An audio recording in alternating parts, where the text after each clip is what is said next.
नमस्कार दोस्तों, SRH कहानियाँ में आप सभी का स्वागत है। आज की कहानी का शीर्षक है मातृ पितृभक्त श्रवण कुमार। दोस्तों, इसी तरह की नई नई कहानियों के लिए हमारे चैनल SRH कहानियाँ को अवश्य सब्सक्राइब करें। श्रवण कुमार जाति से वैश्य थे। इनके माता पिता दोनों अंधे हो गए थे।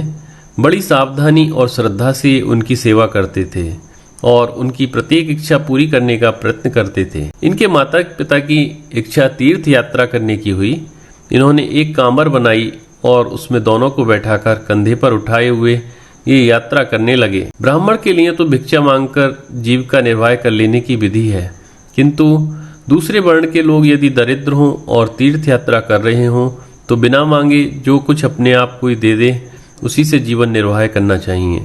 लेकिन श्रवण कुमार तो वन से कंदमूल फल ले आया करते थे और उसी से माता पिता का तथा अपना भी काम चला लेते थे। दूसरे का दिया हुआ अन्न भी वे नहीं लेते थे। इसी प्रकार यात्रा करते हुए अयोध्या के समीप वन में पहुंचे। वहां रात्रि के समय माता पिता को प्यास लगी। श्रवण कुमार पानी लेने के लिए अपना तुम्बा लेकर सरयू तट पर गए। जब तक कोई पूरी सावधानी से धर्म की रक्षा करता है, धर्म उसे समस्त विपत्तियों से बचा लेता है, किंतु जब प्रमादवश धर्म की मर्यादा का ध्यान नहीं रखा जाता तब कोई न कोई भूल अवश्य होती है और उसका परिणाम भी सामने आता है। धर्मशास्त्र की आज्ञा है कि युद्ध को छोड़कर अन्य कहीं भी हाथी को मारना पाप है। दूसरे यह भी मर्यादा है कि बिना पूरा निश्चय किए हुए केवल अनुमान करके कहीं कोई अस्त्र न चलाया जाए। महाराज दशरथ उस समय अकेले ही आकेट के लिए निकले थे। उन दिनों अयोध्या के समीप के वन में जंगली हाथी रहते रहे होंगे। श्रवण कुमार ने जब पानी में अपना तुम्बा डुबाया तब उससे जो शब्द हुआ उसे सुनकर महाराज ने समझा कि कोई हाथी जल पी रहा है। उन्होंने शब्द भेदी बाण छोड़ दिया। एक तो केवल अनुमान के आधार पर बाण चलाया गया, दूसरे हाथी समझकर भी बाण नहीं चलाना था, क्योंकि आखेट में हाथी को मारना वर्जित है। बाण जाकर श्रवण कुमार की छाती में लगा और वे चीख मारकर गिर पड़े तथा कराहने लगे। महाराज वह शब्द सुनकर वहां पहुंचे तो देखा कि एक बलकलधारी निर्दोष बालक भूमि पर पड़ा है।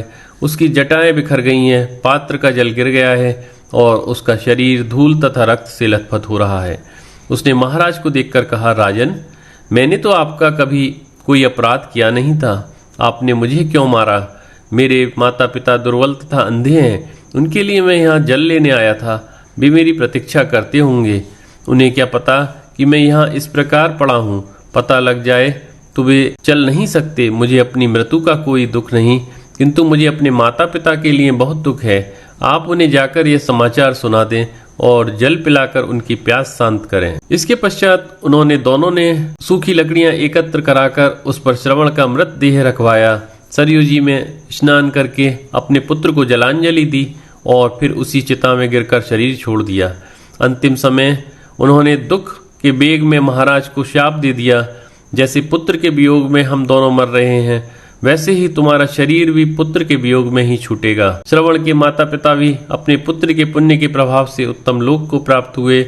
इस प्रकार श्रवण ने माता पिता की सेवा करके उस धर्म के प्रभाव से अपना तथा माता पिता का भी उद्धार कर दिया। दोस्तों, इसी तरह की और कहानियों के लिए आप हमारे YouTube चैनल SRH कहानियाँ सब्सक्राइब करें। वीडियो देखने के लिए आप सभी को बहुत बहुत धन्यवाद।